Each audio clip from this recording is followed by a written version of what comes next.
Hello and welcome to The Reset, a mental health podcast without all the bollocks. I'm Sam Delaney. My guest this week is the writer Peter Wharmby. Peter was diagnosed as autistic when he was 34, after which aspects of his life started to make more sense to him, including his struggles with his mental health. There are a huge number of people living with autism in the UK and thousands more who are believed to be undiagnosed. While being neurodivergent isn't an illness, it can present numerous challenges that lead to mental health problems. Quite a few listeners have got in touch with me over the past few months to tell me about Peter's book, Untypical, which spells out vividly all of these issues and more. As Peter puts it, just like computers have a variety of different operating systems, humans have many different types of brain, something it's important for us all to understand.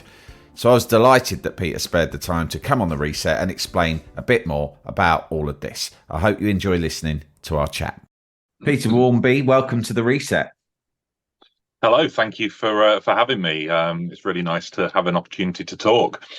Yeah, it's great to be speaking to you. I've heard a lot about your book, and actually some listeners to the show have reached out to me more on one occasion and said that, you know, it had an impact on them and that they'd love to hear you on this podcast. So I'm really delighted that you've agreed to come on and tell us all about it. Peter, what's your personal journey towards this? You know, I know this is your second book, Untypical, which came out this year. It's doing really, really well. You were a teacher before you became a kind of full-time writer and speaker. What's the story behind that? Well, yeah, I mean, good question. It's all very tightly wound up with the diagnosis that I had when I was 34, so about 6 years ago now. I was diagnosed as a result of really struggling to cope with becoming a parent, because it threw everything into such disarray that all of my kind of systems that I'd subconsciously put into place just kind of fell apart. So I was really struggling with my mental health, depression, massive anxiety, you know, on medication, all the usual stuff. But I wanted to know if there was something more going on there. I had my inkling that there was. So I looked into it and got the GP to agree with me and got the diagnosis, and that kicked it all off, really. I was still a teacher at that point. I'd been a teacher at that point for nearly 10 years. And I had no real intention of not being a teacher. I tend to just go with the easiest possible flow. And at that point, just carrying on as I was would have been, straightforward.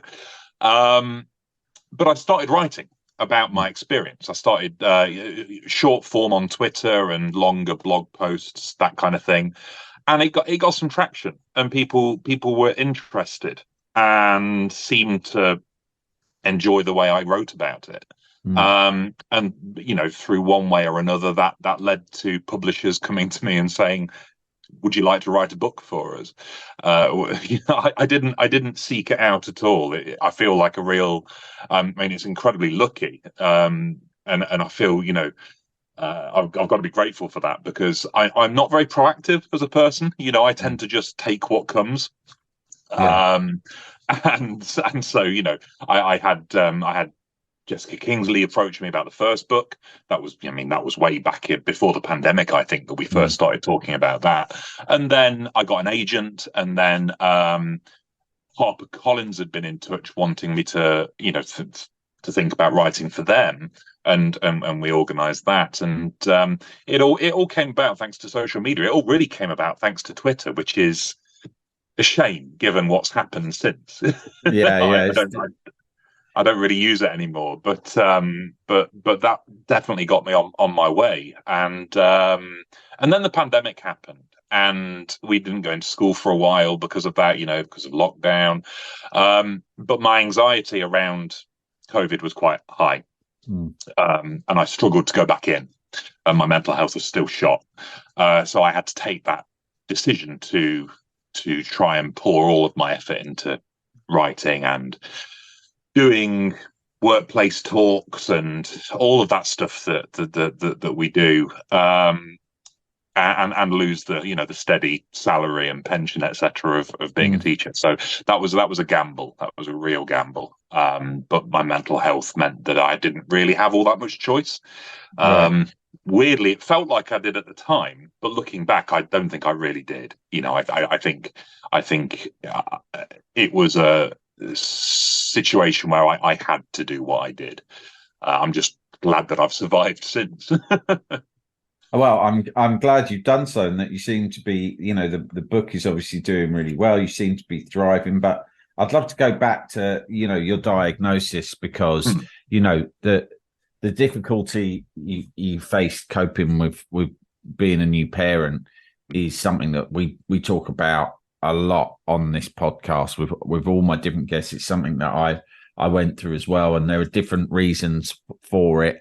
But when you say that, you had an inkling there was something more to it, what were the signs in your mind? Was this something that you'd had sort of even before parenthood, that you'd had sort of certain question marks about things inside your own personality? Yes, I think so. I was never able to put a label on it Mm, for many, many years, but I knew that on a very fundamental level, I struggled with things that I shouldn't struggle with, shouldn't in inverted commas. I struggled with things that everyone else seemed to find relatively straightforward.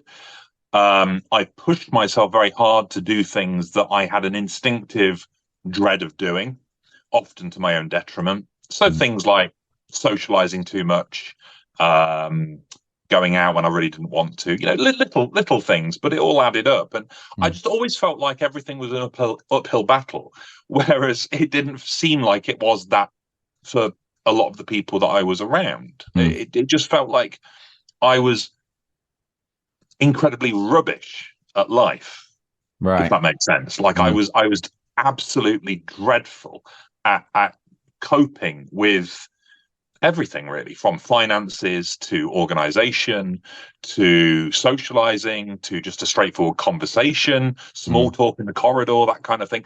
Every single thing, apart from a few things where I knew I was quite good. Like I knew I was a relatively good teacher.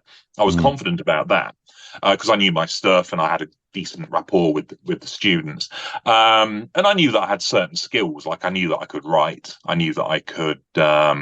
I was good at video games, mm, but apart from those things, I was a failure. I was an mm. abject, hopeless mess. And as I got older, I just started to think more. Well, maybe there's a reason for that. Maybe I'm not. Maybe it shouldn't be something to hate myself over. Maybe it should be something for me to actually look into in a bit more detail. Mm, Um, and of course, I've been made aware of the existence of autism through work mm, primarily. Because as a teacher, you work with a lot of autistic students, so I had that sort of drip fed to me over time. But the trouble is, the training that we got on autism wasn't very good, to be honest. right. It was very much wedded to old stereotypes and things like that. So I had a real kind of realization that no, it can't be that, because I don't know. I'd been in like a rock band when I was in Mm, my 20s. I was a front man. right. So the fact that I'd done something like that, or that I was just a teacher, didn't add up to what I was being told about autism. It didn't Mm, fit. mm, Because we were being informed that autistic children in school couldn't do anything like that. They couldn't get on stage and do stuff. They could, because it was beyond them. The very, very old fashioned, very stereotyped information, unfortunately. mm, So I had to I discounted that for years and years. But I had a friend whose son was autistic, and just in conversation, I was like, God, he feels so familiar to me. This right. kid, the Yeah. things that he's struggling with. Looking back at my own childhood, and just little things like that started to add up. And I'll never forget, my partner at the time pointed me in the direction of one of the questionnaires you can do online. Yeah. It's one of those very rare circumstances where online questionnaires can actually be quite valid. That doesn't happen very often. Yeah. Um, but I filled one in. I think it was the AQ test, the autism quotient test, which is one of the ones that they tend to use when they Mm, diagnose you, as a mm, kind of preliminary screening kind of thing. mm, And I filled it in, and I think any score above 30 was meant to raise question marks, and I think I got mm. 70 something. So I was like, okay, okay, this looks like it could be something. And it went from there. But there were certain moments, that were very luck based. If I hadn't had those moments of realization or those conversations with people, it might never have happened. So. And when you went to your GP, you say that you Mm. convinced them to agree with you. I think that's the phrase you used. Was it a matter of you'd done enough sort of research of your own to feel pretty confident? But you obviously, in order to get the referral, you need them to be on board. So was that straightforward or not? It was for me. I had done my homework, and I turned up with notes and research that I'd done, and I was very detailed. I took the opportunity, which is unusual for me, because normally in a doctor's appointment I just want to get out as quick as I can. I don't like them very much, but this time I really went into some detail. And yeah, I got referred straight away, and I was diagnosed within a year. But I had a lot I had a lot going for me in that regard, because I was a man, which helps when it comes to autism diagnosis. I'm white, middle class. All of these things really go a long way, because autism's massively underdiagnosed in all the other demographics. If you're a woman, if you're black, you're far less likely to, because that stereotype still persists that Right. autistic people are white male. Basically, it's why it's really insidious. So I got a diagnosis relatively easily. But you talk to, I know a fair few autistic women, for example, and it was a nightmare to get that diagnosis. People just refuse to go down that avenue, and they get misdiagnosed and told that they're just, there's nothing wrong, there's nothing going on there. It's a bit of a tricky topic, and that's why, of course, it was seen as being a male condition for so long, because nobody was diagnosing the women. Right. So there was data that seemed to suggest it was more prevalent amongst men. Yes, for a long time. Women were reporting it less, or doctors were struggling to make the connection between the symptoms and the condition. The diagnostic criteria was so heavily weighted towards masculine things, right, and masculine responses. It was interestingly a very gendered set of diagnostic criteria, and it didn't take into account what we call autistic masking. Which is where autistic people kind of hide their autisticness, in order to survive without being bullied to death, and as we are aware now, it seems that autistic women seem to be more proficient at an earlier age with masking, and therefore that data wasn't there. But it's little things like, I don't know, like the association of autistic people with trains, for example, or video games. Very common, very common kind of idea that, autistic people love video games, they love trains. But of course, that's fairly gendered. Not totally, but it is. You can see that there is a gender thing going on there, when the reality is that autistic special interests can be blooming anything, absolutely anything, from goodness knows what to, from either gender perspective or whatever, it can be very, very widespread. So yeah, in little ways, things were really gendered, and thus I found it easy, but a lot of people do not, and I'm grateful for that. What were your impressions of, or your sense of what autism was before you started looking into it, and before you got your own diagnosis, and how did that change when you learned the reality? Well, on top of the training that I had as a teacher, which, like I said, was very old-fashioned and actually fed into this idea that it was a very male thing. For example, we weren't taught or trained to expect to teach autistic girls at all. Not that I can remember, anyway. Even in the 2010s, which is just phenomenal. But before that, the only other info about autism that I remember coming across was reading the Mark Haddon book, The Curious Incident of the Dog in the Nighttime. That detective story with the main character Christopher, who investigates the death of the dog next door, and he's described as being autistic. And that was my understanding of autism. A young boy who who was impeccably logical, Yeah. fascinated by science and maths, who had very strong sensory sensitivities that I didn't share particularly. Basically what that book provided us with was a very narrow window on a particular type of autistic person. Because when we talk about the autism spectrum, a lot of people seem to think that the autism spectrum is something that we're all on. It's like a spectrum that every human being is on somewhere, but that's a misconception. The autism spectrum is a spectrum that all autistic people are on. Yeah. And people who aren't autistic, I'm afraid you're not. And it's described like that because, we're so bloody varied. In how being autistic affects us, and how our being autistic presents to the world and to ourselves. So when you read a book like The Curious Incident, you're seeing a very narrow, you're looking for a very narrow window at one particular type of autistic person. But I didn't know that. I thought that was autism pretty much anyway. And because I didn't resonate that much with Christopher,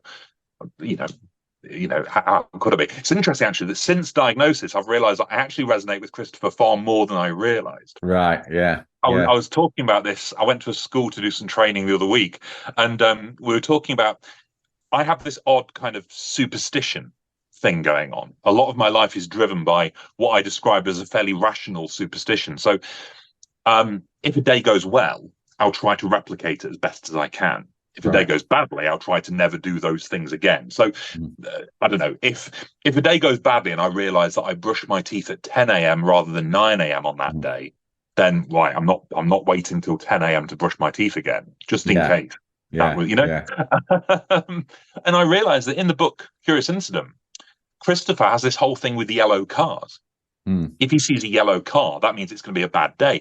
And when I read that originally, I took that the wrong way. I took it as a kind of cause and effect thing. Yeah. But actually, I can recognize it as in the past, Christopher has had a really bad day and he remembers seeing a yellow car earlier that day and makes the connection. The association. And actually, I can kind of get with that.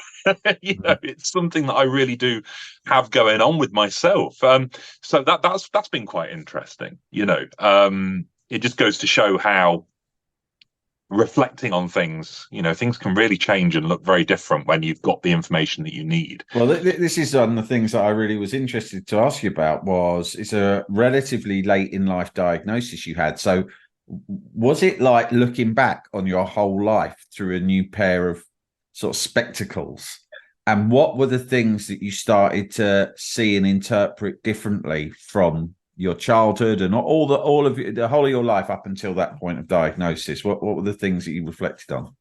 I guess in everything, really. So. Yeah, it's astonishing. The process was lengthy for me anyway. And was it stressful, and was it like traumatizing to sort of have to almost like reassess your life to that degree? At times it was, but it veered more towards the comforting in the end for me. As I reevaluated everything, because as I mentioned earlier, there was a lot of self-hatred going on, an awful lot. I think anyone who feels that they're not coping in the world when everyone else seems to be relatively fine, from our perception anyway, can empathize with that. I think it's very easy to blame yourself and to view yourself as being flawed and a bit rubbish, a bit crap as a person. So finding out that there was at least cause for a lot of it, cause that other people would empathize with and would understand. Not everybody, of course, that's half the problem, but at least there were other autistic people out there who would go, oh yeah, I had that too. That's nice. That feels like belonging, and you're not alone in this unhappiness. But I likened it at the time. I remember talking to my therapist at the time. So I've managed to get a therapist through the NHS because of the depression. And I remember describing it as like I was defragging my brain. Going back to an old computer term that I think computers still do it, but they do it automatically now. Back in my day, you had to direct a computer to do it. Right. Yeah. What it does is it takes all the data that's kind of scattered about and consolidates it like a game of Tetris. Right. Slots it all into place to take up less space and to become more efficient. And I felt like I was doing that with my brain. I was taking all these things, and with this new piece of information, I was able to make it all make more sense and become more efficient. And I mean, it was things like my disorganization, which has been epically, almost comical throughout my life. Yeah. I now had some understanding of why that was. Social relationships, of all kinds, friendships, romantic relationships. Now things made a little more sense. Why I didn't pick up on signals, perhaps, or why I'd missed massive things going on, just, passed me by. Why I might have, started arguments or things like that through misunderstanding something. All of that started to make more sense. And more specifically, my struggles and my stresses in work and as a parent suddenly made a lot more sense when I discovered that sensory sensitivity was a thing, and that it seems that my sensory sensitivity is highly based on sound, bad smells, and texture and touch and feel. All of a sudden, becoming a parent and how that affected me made more sense. I've suddenly got this being in the house that screams and cries a lot, which is really bad for somebody who's very sensitive to sound. Really very, very. I mean, this morning I was having coffee and there was a car opposite me with that engine idling, and I had to get up and walk away. I couldn't sit in the vicinity of that rumbly noise at all. So having a baby in the house crying a lot, not sleeping, was just, and the bad smells of all those nappies and the bad as well. smells. I was the nappy changer. It's a perfect storm. Yeah, it really is. And I look back now and it's like, no wonder I struggled. Whereas before, why am I struggling? And there's a big difference between the two feelings. So there's a lot of self-forgiveness. There's a lot of self-forgiveness. Which I think must be really liberating in lots of ways. It is, and also it can work proactively now as well. I can forgive myself if I realize I can't do something, because I've hit a wall. So if I have to cancel something, or I have to, I don't know, go to bed at 8 o'clock or whatever it might be, because I've worn myself out. I can give myself a break for that now, rather than, what's wrong with me? For goodness sake, why am I so hopeless at all of this? Which is obviously tremendously liberating and engenders a far more positive relationship with myself, I suppose. So what were the first steps once you received the official diagnosis? What do the NHS do? What kind of process do you go into? Nothing. Right. Absolutely nothing. They gave me some pamphlets that were badly photocopied, often directing you to resources that no longer existed. Oh my God. There'd be websites and it'd be like error 404 or whatever. They don't signpost you to further therapy or give you, I don't know, a couple of months of free counselling or anything like that. Certainly not when I did it in 2017, and I doubt very much things have improved. It was very much a, hey, you're autistic, congratulations, off you pop, and see if you can cope with that massive life-changing piece of information. So, I mean, I laughed out of discomfort more than anything. It was, it's absolutely scandalous that that's what happens. I mean, I was lucky. I went online and I started to seek things out, and I was on Twitter. At that point, I was just a lurker on Twitter, really. But I started following autistic accounts and started watching videos on YouTube made by autistic creators, and started to find a community and started to make sense of it, and then started to write my own stuff as well as I kind of got to grips with everything. But not everyone's gonna have the resources or the space in their head to do that kind of thing. And the fact that we're just kind of waved goodbye and left to our own devices is absolutely terrible, in my opinion. But I made the best of it as best as I could.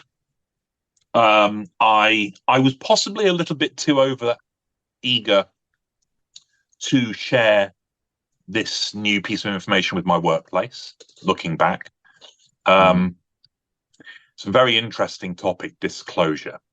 Who do you tell? Who do you inform about this? Because there's such a layer of taboo. Well, taboo and prejudice and all kinds of things, really. When you tell somebody that you're autistic or that you're ADHD or whatever neurodivergence it might be, some people will react very positively and be very kind and pleasant, and ask what they can do and is there anything they could adapt to make your life a happier one, and that's lovely. But that's not necessarily the norm. A lot of people think they're trying to be nice, but a lot of people disbelieve you. A lot of people say things like, no.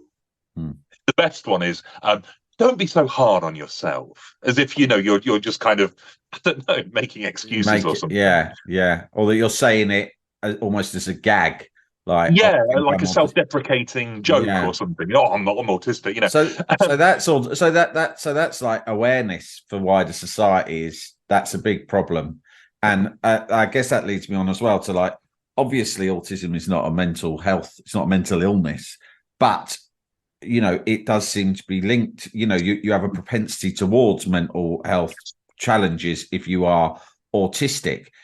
Is it partly linked to the fact that you're in a society that doesn't understand your condition? Is that where it's coming from? Right. Yeah, absolutely. I mean, all autistic people will disagree to a certain extent on this. There are some out there who would say that it's 100% society. That if society was better, then we wouldn't have any issues at all. Others will say, well, I could live on an island with nobody and still have some problems. I don't really know where I fall with this. I think society has an awful lot to answer for. I think that the way my brain works means that anxiety, at the very least, is probably more likely to happen than not. Even if I lived in a perfect society, I've got a feeling that anxiety would still be presumably just living with that, like, hypersensitivity, is going to be, in any situation, even if you're completely alone, is going to be quite anxious to live with. I mean, it can't be easy. Yeah, exactly. I mean, even if society did literally everything it could to be more inclusive, then there would still be times where my anxiety would rocket because of just sensory issues, if nothing else. So yeah, it's a tricky one. But I mean, my second book was all about how the world isn't built for autistic people, or certainly isn't built with us in mind at all. And how that has a massive, gigantic effect on the autistic population. These days, in order to shock audiences, whenever I give a talk or a speech or whatever it is that I'm doing, I do tend to lead with the statistics to do with life expectancy and suicidality and depression rates and those kind of things.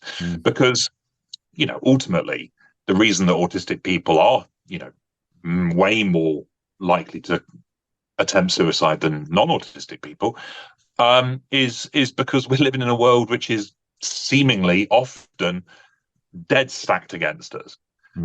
where and not only that, but there's very little understanding of how we're struggling with that. And even if we do try and bring it up and raise the issues, we tend to be ignored. I mean, you think about an autistic child complaining that they're too hot. Now, imagine that the day is only about 20 degrees and the kid is complaining that they're too hot. They're only wearing a t-shirt. I'm too hot, Daddy. I'm too hot. The neurotypical people around this kid are going to be like, it's not hot. It's not hot at all. What on earth? You're just being silly. And that's what they get told. Stop being silly. Stop making a fuss. All autistic people, I reckon, personally, can look back at their lives and see all those times they were just flat out dismissed. Disbelieved, told that they're just, being, I don't know, attention seeking. Difficult. Really, isn't it? It is. When I can vouch personally that when you have that temperature discomfort, which is going to be different to the temperatures that another person might feel, it is all encompassing. I have to regulate my temperature so carefully because if things creep above 20, 21 degrees for me, then I literally stop working. I like, just things start to shut down, not physically, but mentally. Like my capacity just decreases drastically. Mm. So yeah, but we just get told to suck it up. Don't be silly. Don't be daft. And you soon learn to keep your mouth shut. Is the at least then being diagnosed and knowing, being aware that you have this is, in most ways is better for your mental health. But what's worrying is that I think I've read a stat, or probably in something you've written, is that so many people remain undiagnosed. I mean, you did into your mid-30s, and that seems to be. I mean, there may be people who have got severe mental health issues. I'm sure there are in society, and the problem really is undiagnosed autism. Yeah, absolutely. And who knows how many? Yeah, It's so difficult to say. The accepted number or the accepted rate of autism keeps climbing. And of course, people panic about that and they say things like, oh, there's a pandemic of autism and, wow, it's spreading, it's spreading. And it's like, no. It's always been there. We're just getting much better at identifying it. And actually, there have always been way, way more autistic people out there than you'd ever realized. Everyone probably knows at least one autistic person, whether they know it themselves or not.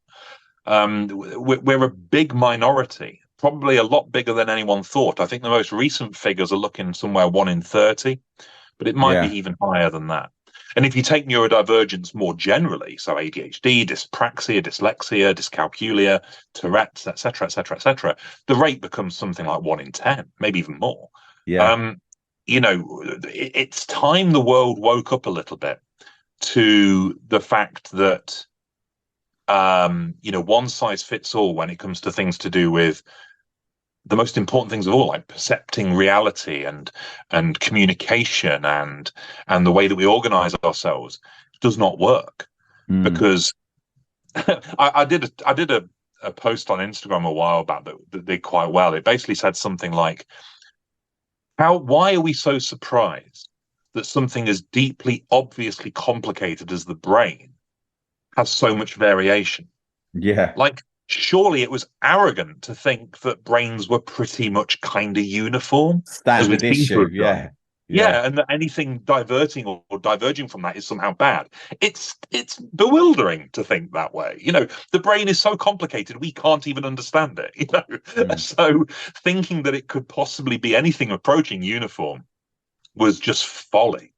And we're still counting the cost of that, and we need to shift towards a realization that brains are incredibly different, and the way people perceive reality is incredibly different. And assuming that people view the world in the same way that you do, not you personally, but you generally, is deeply arrogant and prone to terrible catastrophic failure. But that's a big thing for society to accept and acknowledge. Society doesn't like to be told that things are more complicated than we think, as we know. Yeah. Well, it's a good reason to not be on Twitter, as you say. Nuance is not something that's widely popular. No. So a lot of the things you're talking about, just those feelings where you feel bad about yourself, you feel as if, you've been told or dismissed many times that you're just being difficult, which is, I guess, what people would now call, to put in the modern idiom, gaslighting, really, to a large extent. Yeah. It's like, you feel that there's a problem and everyone around you says there isn't. Even people who are apparently compassionate towards you, like your parents who love you, but they'll still say, oh, no, come on, like, you're overdoing it a bit or whatever. The issues you have with parenting, which, as I said at the beginning, very common amongst, a lot of the men who I interview on this podcast. A lot of people will recognize some of the things you said, if not all, in themselves. So how do we know whether this is something? Because obviously, if you have one of these traits or one of these symptoms, it doesn't necessarily mean that you are on the autism spectrum, does it? But what's your advice to people who might be sitting here listening to your story and thinking, you know what, maybe I need to look into this a bit? Yeah. I mean, I've had a lot of people over the course of the last 5 years or so come to me and tell me that they've been diagnosed as a direct result of something that I've written, Mm. which I still can't quite sort of put in. I don't know how, that's a big thing to be told. Yeah. It really is, because it's such a life-changing experience. I feel that there's enormous responsibility there. Mm. but if I'm helping people with that, then that's great. I mean, if you are sitting there listening to this or anything else to do with autism thinking, my God, this sounds very familiar, basically people react to that in one of two ways. They either think he's just talking about humanity and how humans work, so it's just all nonsense, Mm. he's just looking for special treatment, or my God, I might be autistic, I better look into this. Mm. So I want to address both, if I may. Yeah, The absolutely. first response is very, very common. Yeah. People hear, well, I have sensory sensitivity. Mm. I don't like it when it's too hot. I don't like it when it's too noisy. So you're just, all you're describing is normal human experience. Mm. The first point is that nearly everything that autistic people experience is normal human experience at a Mm. fundamental level. There isn't very much to do with being autistic that is totally alien or Mm. totally different to your standard kind of whatever you would describe as normal human experience. Mm. It's just switched up higher. So yes, obviously, the joke I always make is that no one likes wet socks. No one likes that. Mm. That is a sensory sensation that people generally hate. Mhm. Loads of people hate coriander. I get that. You know, um, there's a reason we have air conditioning, because human beings do have a temperature intolerance. But for autistic people, it's more than that. Yeah. Our ability to tolerate it might be less. Mm. The things that we do intolerate will be greater. Mm. The stress we feel as a result of these sensations will be probably higher. And we're almost certainly going to have a far greater list of things that we can't cope with. So it's a human experience, but it's mushroomed, there's more to it, and when we Mm. experience it more frequently. The same thing with autistic meltdowns, with what we call stimming. People always look at autistic stimming, which is when we do that, we do kind of repetitive movements to calm ourselves down. Yeah. People often look at that and think, oh, that's weird. I would never do anything like that, they say, as they pace backwards and forwards whilst making a difficult phone call or Yeah. whilst playing with their hair because they're stressed. Right. Everybody stims. It's just autistic stims might be a bit more obvious, a bit Yeah. more unique. Um, so yeah, you may well be listening to this and thinking, well, this just describes normal humanity, but it does to an extent. But you just have to acknowledge that it's greater. There's more of it, and the stress we feel as a result is far, far higher. Because it's very difficult to live in a world where your senses really are very sensitive to the things around you, far more than a non-autistic person might realize. But the second point is, you might be Yeah. hearing this thinking, wow, this sounds familiar. Maybe I'm autistic. In which case, do some homework. I wouldn't recommend going straight to the GP, without kind of doing a bit of preliminary Mm. research. But get out there, read some books, watch some videos, listen to some podcasts, follow some autistic people on the various social medias. Immerse yourself in that world a bit and see how much of it rings true, and how much of it you're thinking, my God, this. Because often I get told, like, I'll write something and somebody will say, how have you got into my head? How are you telling me exactly how I felt all my life? And Yeah. and that seems to be the threshold. It's when people think, oh my God, everything here fits. That's when you might want to start thinking, diagnosis, start to progress down that avenue. Because the undiagnosed are out there in huge numbers. And just lastly, it's actually a big one to leave till last. I know you won't be able to cover everything you'd like to see change, but for the rest of us in society, who are who lack awareness, as you've explained, that society does, what the little things we could start adjusting about our day-to-day or our thought process to make it a sort of a kinder and an easier world for people who are on the spectrum to live in. I think the biggest one, and I genuinely believe it would be quite easy to do if people knew about it. The biggest one is to believe, Yeah. to especially if you know that the person is autistic, but even if you don't, to believe other people's experiences, even if they don't correlate with your own. I think that's the biggest one. Again, it's about that arrogance of thinking that everyone's perception is the same. Yeah. So if somebody does come up to you at work or at school or in your family and say, look, I don't know what it could be like, please could you be less ambiguous when you speak to me? Or please could you put into writing when you want me to do something? I'd really benefit from that. That'd be really helpful.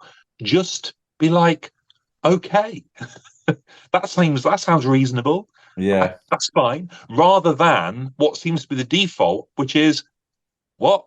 No. Why have I got to do that? I'm not doing that. Yeah. Or don't be daft. That's not going to help. Or any of those various ways that disbelief or dismissal can be expressed. That for me is the biggest one. And obviously it's very broad, but I don't think it's particularly tricky. I just think it's a good design for life. I think it could translate to politics and society generally, to be honest. Well, indeed. The fact is empathy, I guess, is wrapped in with that, isn't it? Which we could all do with a bit more of, yeah.